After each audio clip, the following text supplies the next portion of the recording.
For the longest time, I secretly wanted more. I often found myself shrinking to fit in, settling for what was comfortable, and even selling myself short. Once I finally accepted that we deserve success and we are blessed with the power to achieve it, I stopped playing small. I'm serious about building a life I love, and you should be too. I'm Denise Taylor of DeniseTaylor.live, and welcome to Life, Love, and the Pursuit of Happiness. I help women prioritize themselves, their success, and their happiness. Let's meet this week's achiever whose story will inspire you to push past your fears and soar. Well, hello, it's Denise Taylor. As always, I'm excited to have you check in with me here at Life, Love, and the Pursuit of Happiness. This is the place where we believe that you truly can build a life that you love without apology. And not only that, I believe that you've been given power to do it, not fear, but power. We talk about the superpowers here: seeing yourself successful, shaking off fear, doing the work, taking care of you, and holding fast to your faith. Those superpowers, I believe, will help you be successful in any area of your life. Now, this Tips from the Top series is one that I decided to do because I have some amazing professional connections, even some with that C-suite title. And I decided to get to know the persons behind the title so that you can understand their journey, their experiences, and even more, their wisdom about how to excel professionally and in your career. Today, we're going to meet Shana Plott. She is a CEO, yes, woman CEO, and she oversees business operations at Coleman Lew Canny Bowen, and that is a recruiting firm. When we talk about her experience, she actually started in a completely different industry, doing completely different work, but she has navigated her way to that top seat, and today we get to have a conversation, a very transparent, authentic, open conversation with her about her experiences and how we can learn from her sharing her wisdom. And so I want you to listen closely because I know there are so many nuggets that you can take away. I thoroughly enjoyed my conversation with Shana, and I think you will too. Well, I am so excited to have with me today Shana Plott. I met Shana, a couple of months ago, and there were three things that stood out to me when I met her. One, I found her to be a really great communicator. She was very straightforward, very articulate, which I completely appreciated. The second is she's a woman in power, right? She's carrying a title of CEO, and she carries it in a way that is not boastful. She is very down to earth. You know, she's one of those people that's like, if you need me, call me. She wants to make sure you thoroughly understand everything that's going on, and I appreciated that.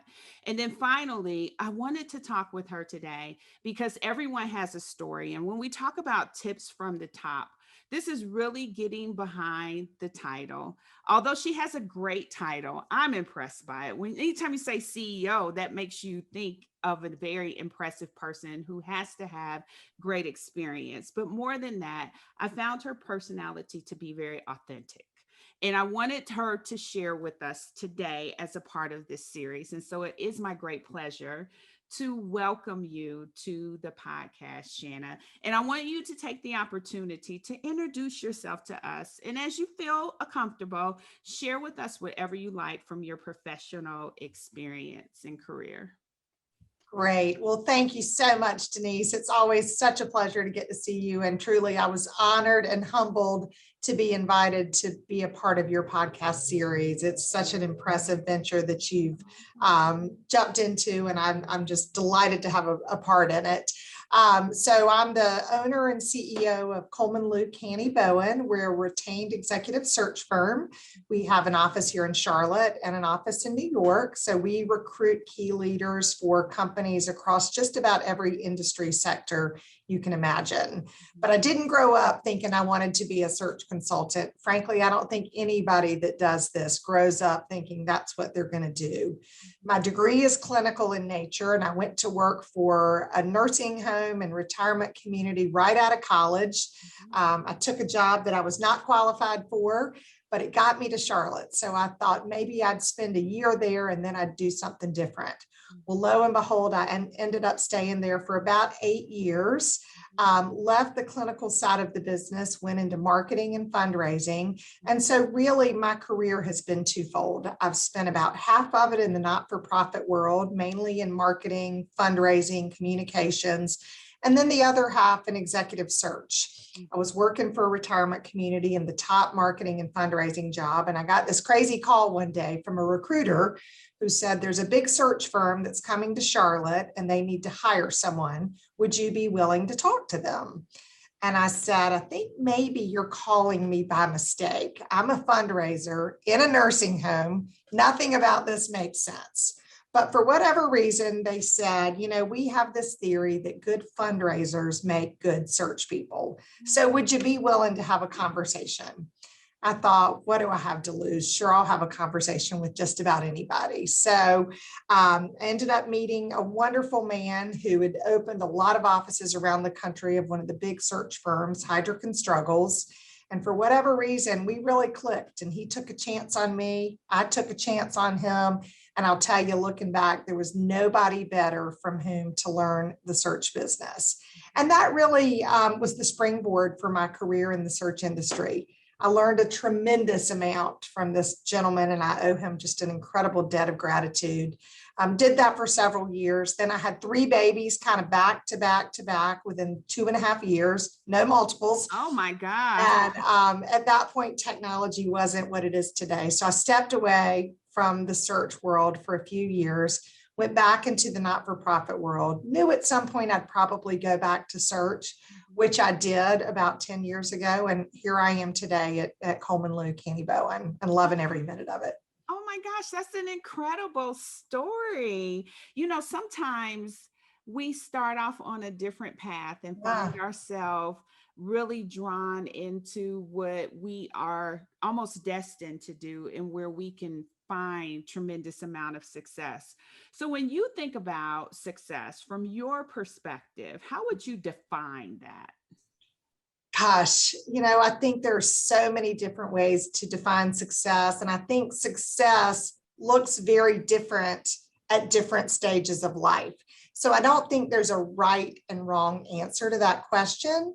But I thought about that in advance of our visit today. And I think for me, at this point in my life, career-wise, personally, everything else, success for me is realizing that success is about balance for me. It's about balancing my work and my passion. And I am innately a natural connector of people and opportunity. And there's no better career within which to be able to do that and balance it. So it's not about income. Certainly income is important, but it's great that that's not my primary driver today in my career, and it doesn't define my success. But for me, it's the ability to make that match. I've got a client, a company who has a need, and I'm able to bring them great options, and I'm able to introduce someone into a brand new career, which many times is life-changing. And for me, there is no greater thrill or no greater measure of success for me personally than that today. It's a lot of fun.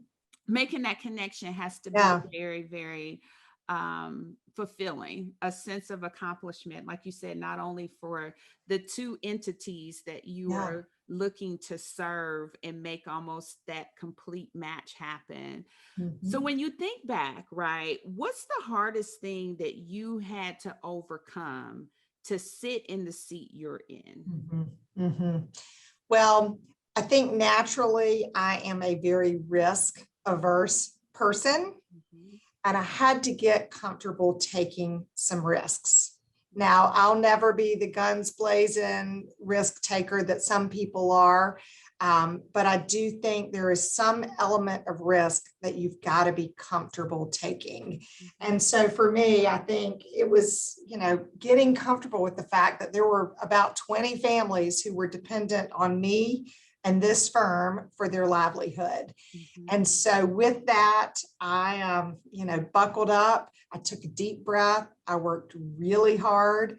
I was willing to take some well thought out, calculated risks and took a leap of faith. And thankfully it worked. But I think the risk piece was the part I had to get most comfortable with that really pushed me outside my comfort zone. Yeah. And when I listened to you talk about your journey, you had to navigate a lot, Yeah. right? And you had Yeah. to use that inward intuition to say, I think this is the move for me. You had to sense something with each of the moves that you made, even with your relocation. Yeah. At what point in your career did you feel successful? Yeah. Yeah. Probably when success was no longer defined by my income. Once I knew that my family's needs were taken care of and that I could really focus on some things that were bigger and more important to me than my paycheck, that's when I felt successful. And that was about being able to build and inspire an awesome team, to be able to do really great work for our clients who called us back because they were so pleased with the work we'd done for them. And then they sent us to their colleagues as well.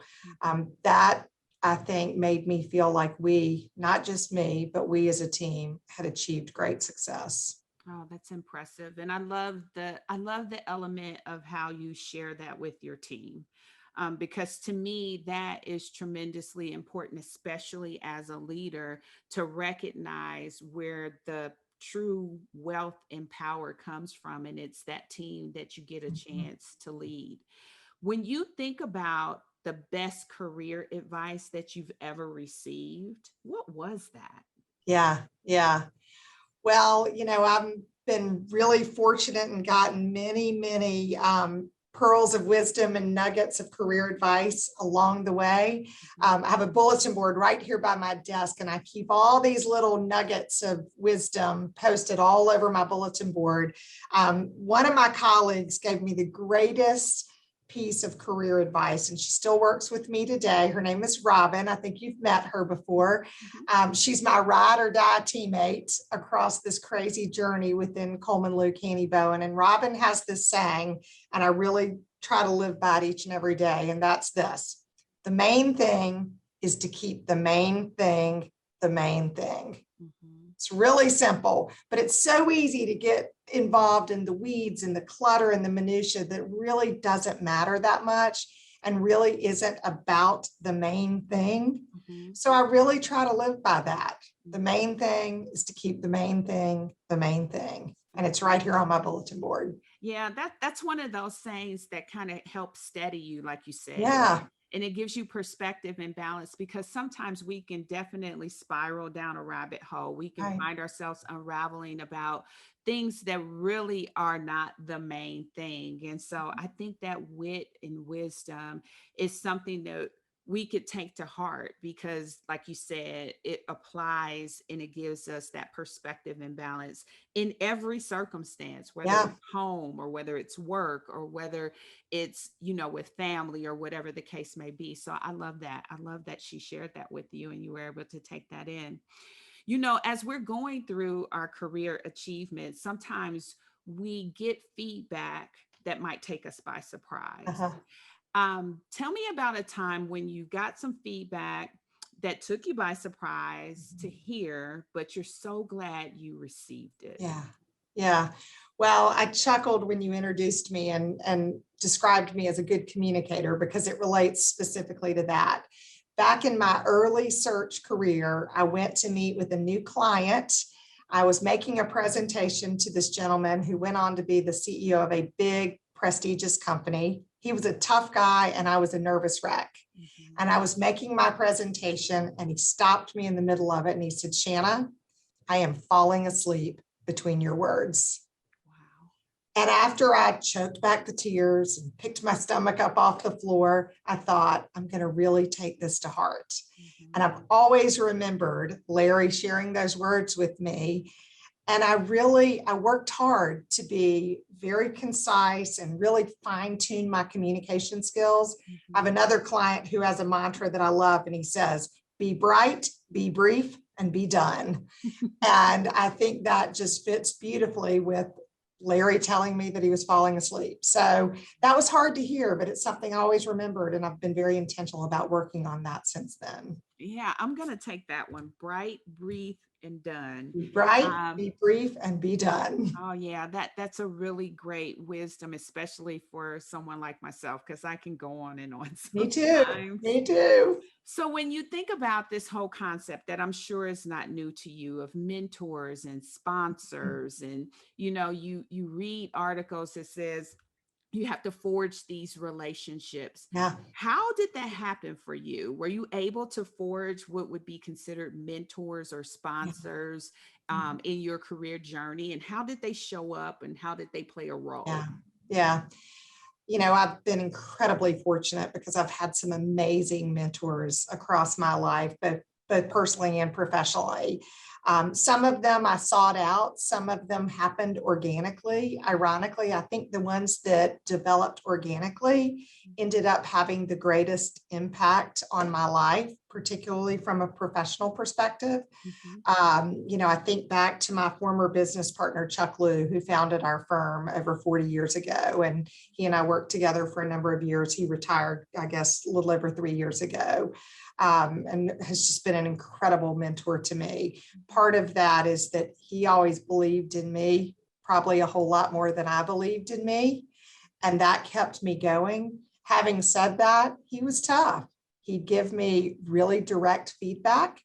I had to be very open to hearing that feedback, asking for that feedback, asking for that coaching. And I think it's really important with mentors that it's also a two-way street, that it's not just me taking, but also being willing to be a supportive listening ear or whatever else I could do to reciprocate from the great gifts that I've gotten from my mentors along the way. The other thing I think we've all got to do is pay it forward. Again, I've had great mentors and I'm so blessed by that, but I've also had to be very willing to extend a hand to somebody coming behind me and also, provide that mentorship accordingly. I think it's so important for all of us. Absolutely. Paying it forward is when you reach the point where you understand that significance supersedes success, right? Because you don't make it about you anymore. It becomes about what you can give and what you can plant and sow into others. And so I understand that concept. And once you get it, it hooks you in, right? There's a fulfillment that comes from it that just doesn't feel like anything else once you really understand the value that you can have with other people. That's very impressive. So tell me about it, how you feel when you're underestimated, when you have to rise to the occasion to overcome stereotypes or preconceived notions of being not fit, not ready, not the one, when you're underestimated. Yeah. Well, let's face it, none of us likes to feel underestimated. That never feels good. But for me, it's been a journey in terms of how I've dealt with that. I reflect back to early in my career when I felt underestimated, and it really hurt my feelings. And I think it made me doubt myself a bit as well. Then I think about chapter 2 of my career, and I think my fierce competitive spirit came roaring with a vengeance. And by golly, I was determined to prove the doubters wrong at any cost. I had a little bit of a chip on my shoulder. And then I think chapter 3, I really settled into somewhere in between. It still doesn't feel great when someone underestimates me, my team, my company. I doubt myself a little less, still have a little bit of that competitive spirit, but I try to keep it in check and use it for the greater good. But I've also realized you can't please everybody all of the time. You can't win everybody over all of the time. And sometimes you have to just let it go. It's part of life. Yeah. Now, would those sentiments be synonymous with what would be challenging being a woman CEO, or are the challenges different when you sit Yeah. in that seat? Yeah. Well, I think it's certainly part of it. Mhm, And I'm in an industry where there are very few women who own search firms. There are a few, but not many. So, mhm, still a male dominated industry. I truly believe that we show up based on the good work we do, the great client service that we give. mhm, But, certainly there are still challenges in that respect. mhm. And I think, as a woman CEO, one of the biggest voids that I see is it's harder to really build and develop that sisterhood Mm, of fellow woman CEOs, particularly in our industry. mhm, Now, I've been able to do that with a few treasured professional friendships, and I mhm. would not trade those for the world. They've been amazing in terms of providing support, best practices, good ideas, and just good plain old sanity. So to me, that's been a challenge, but the greatest gift that's come from being a female CEO that feels really committed to developing those relationships. It's so important. Yeah, that is important. And from my perspective, I can echo the same. It's really hard, because I came up in a technology field. So as Mhm. you can imagine, it's even tougher, just being a woman, but being an African American woman makes it Yeah, a little bit more tough to forge those type of relationships, because you oftentimes, and I'm sure just from hearing you describe the nature of the industry you're in, you're looking around and you're like, I'm the only one here. I'm the only one in here. And you just have to square your shoulders and yeah, really show that you're not there by favor or chance. You're there because you have the diligence and the experience to be in yeah. the room.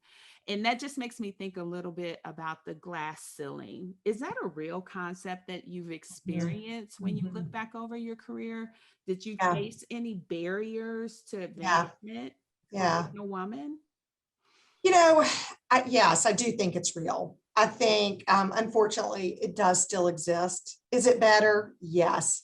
Do we still have a long way to go? Yes. Am I fully committed to doing my little part to helping shatter that? Absolutely. Mhm. But I do think it's there. I'm thrilled that I think I look across the world and my clients are becoming far more intentional about requesting, insisting, sometimes demanding Mhm. that we show them very diverse groups of candidates. And many times that's, you better show us as many women as you do men in a certain field. Mhm. But to use your words, people that are here not by favor, but because they are fully qualified to do a job. Mhm. So I think we're making progress, but I think we've still got a ways to go for sure. Mhm.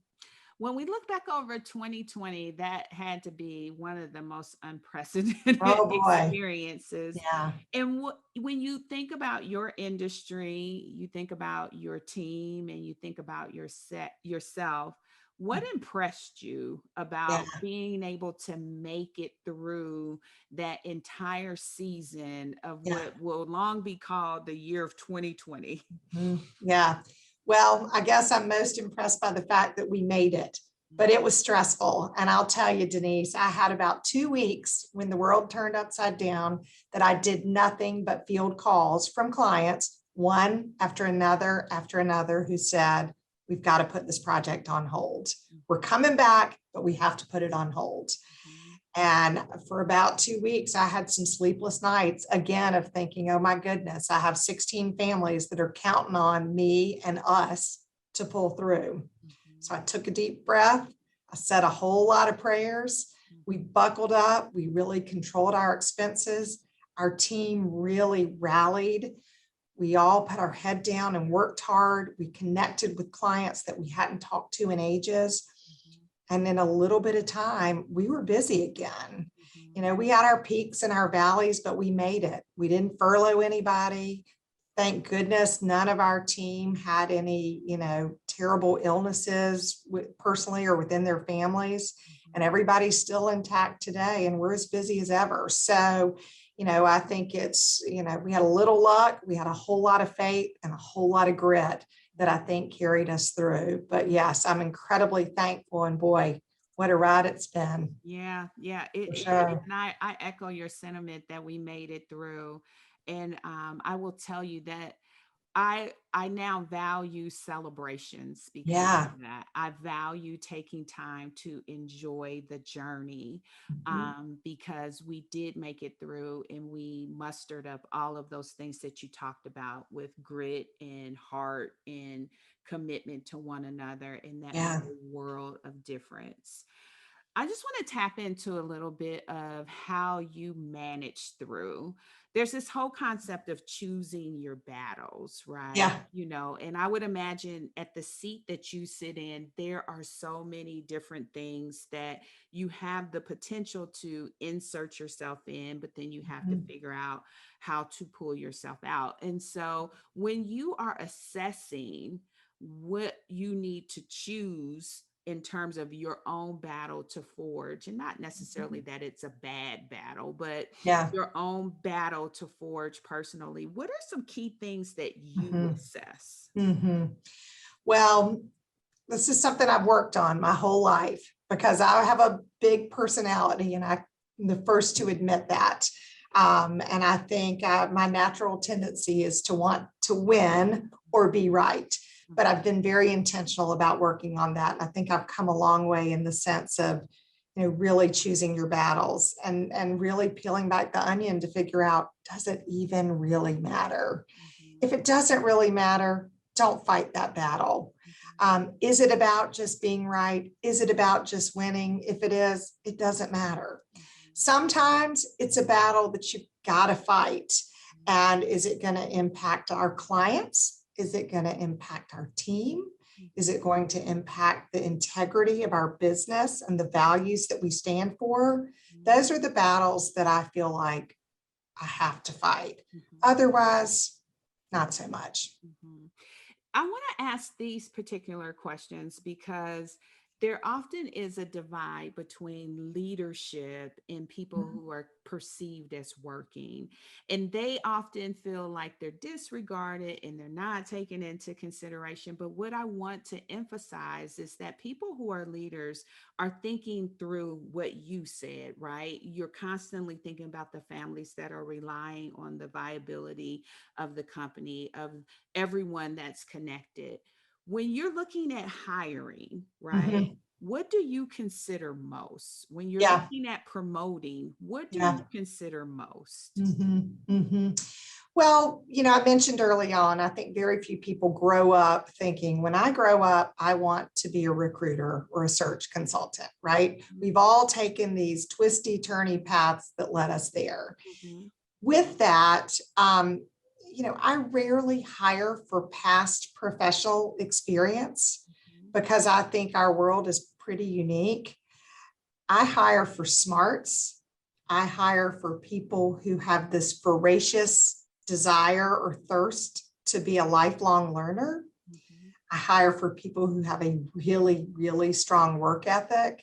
And again, going back to that magic word of grit, they've got grit and tenacity. I mhm, feel like the rest you can teach someone, but mhm, those are the big characteristics that I really look for in terms of hiring someone. In terms of promoting people, certainly those same characteristics are really important, plus a few others. We look at people who've done a great job in the core job for which they're hired. mhm, We look for people who are a lot more about we than I, because that's a big part of our culture. mhm, We look for people who thrive in an environment that involves heavy feedback. And that's not just a top down kind of feedback. We all give each other feedback. And I promise you, my team gives me as much, if not more, feedback on things I could do better than the reverse. That's part of who we are. So we look for people who are very comfortable and thrive in that kind of environment. And then lastly, people that are willing and have a demonstrated track record of raising their hand to be a part of firm-wide initiatives over and above the job for which they're hired to do. That could be a task force. It could be leading a project or just about anything. But we want people that are willing to go the extra mile for the greater good of the team and the firm to be promoted into bigger leadership roles. That is, I love that you shared it the way that you did, because that's so transferable. I think that the wisdom that you shared in that moment will help anyone wherever they are, because that shows that you are a bigger thinker. You're ready to make a bigger impact, and you're Yeah, thinking about more than just you. yeah, You're thinking about what you can do to serve in the environment that you're in. And so I think that wisdom is key. Thank you for sharing that. So absolutely.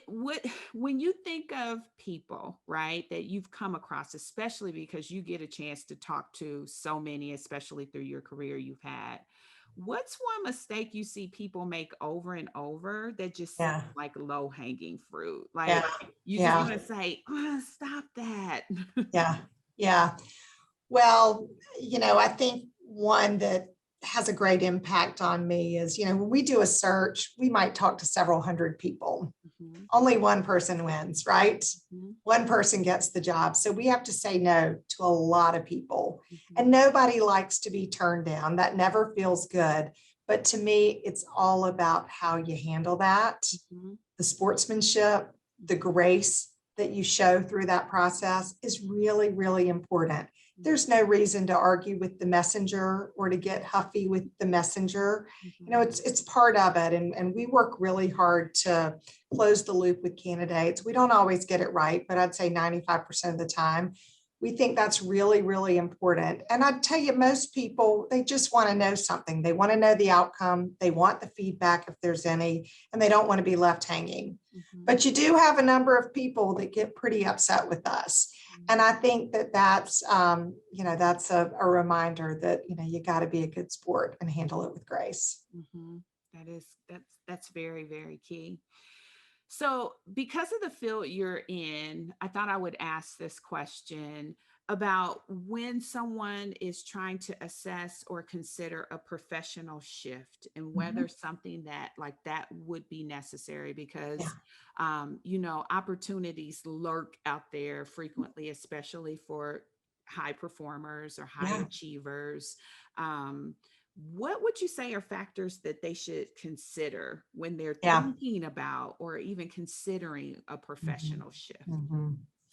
Well, I think I can probably boil that into three different scenarios or three questions that I always encourage someone to ask themselves. First, are they running away from something or are they running to something? Mhm, There's not a right or wrong answer to that. However, when someone's running away from something, sometimes they're not quite as discerning or deliberate in making this next career shift mhm, because, again, they're trying to get out of there and get on to something else. So I really encourage people to really think through that question and just be very disciplined about slowing down the process and making sure you do your homework. We mhm, probably see more career mistakes that get made when you're running away from something and you quickly make that shift than otherwise. So mhm, that's one that I would mention.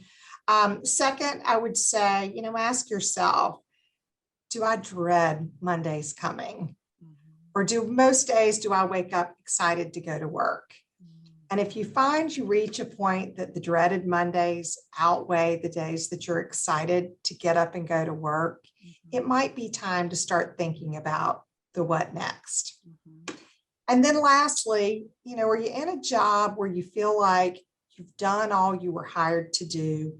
You've shifted into maintenance mode. The return, the impact that you're making is diminishing greatly. Because if it is, that may also be a time to start considering that next chapter of your career. So mhm. those are just three different scenarios that we see play out quite often.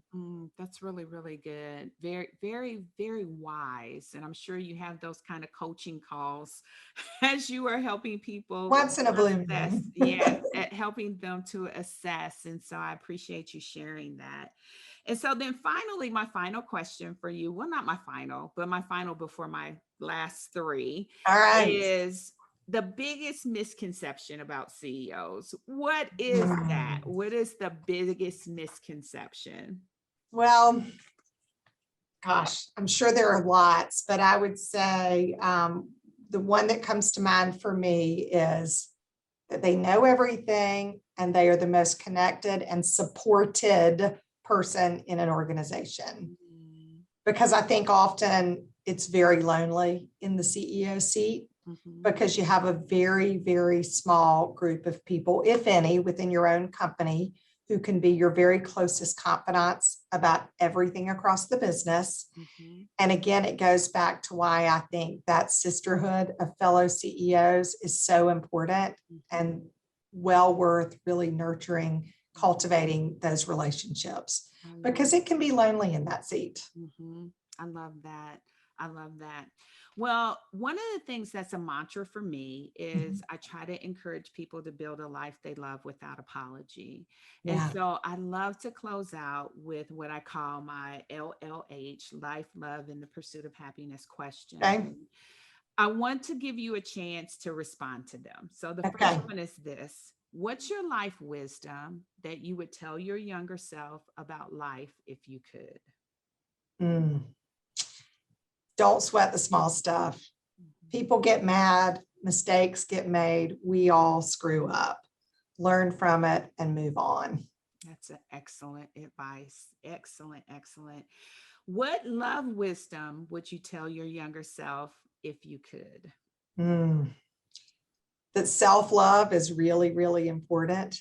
I think often we take a lot better care of everybody else that we love and less care of ourselves. You know, we need to be kinder to ourselves. There will always be somebody that's prettier, more successful, thinner, makes more money, drives a nicer car, whatever. Be kind to yourself, because until you do that, it's hard to really give your full self to everybody else in the world. Oh, that's so beautiful. And then finally, what's your happiness wisdom that you would tell your younger self if you could?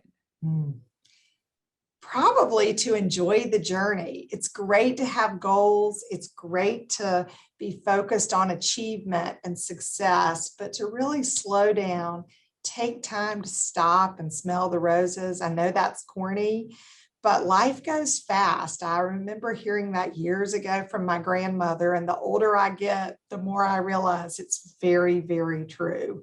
So I think it's just really important to slow down and really savor that journey. Oh my God, Shana, you were awesome. Thank you so much. Oh, such a pleasure. I Just enjoyed being sharing- with you. Yeah, just sharing from your experience and your wisdom. And the final thing I always love to say is that success looks so good on you. Oh, Thank right you. back to you, my friend. Oh, thank you.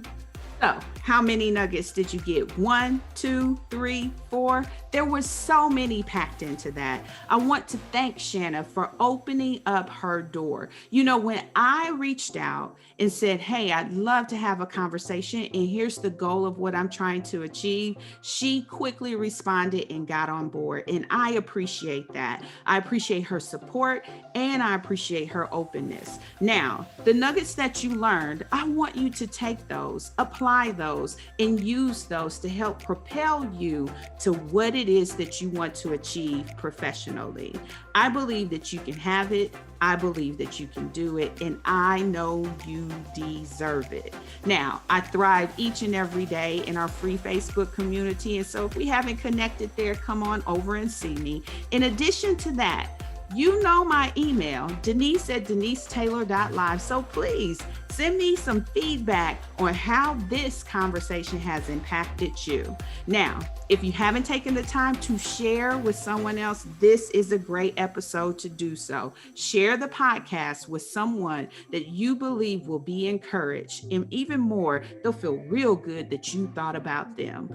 I will look forward to seeing you next time, as always, and make sure you embrace your power and go. Well, that's it, beautiful. Thank you for tuning in. Don't ever forget that you truly deserve life, love, and all the happiness your heart can hold. Be relentless in building a life you love without apology. I'm Denise Taylor, and you can always find me in our free Facebook community. Life, love, and the pursuit of happiness, easy to find. Now, if you want more information about my success superpowers, as I'm sure you do, download my free Success Superpowers ebook at denisetaylor.live/podcast. And one last thing, always embrace your power and go.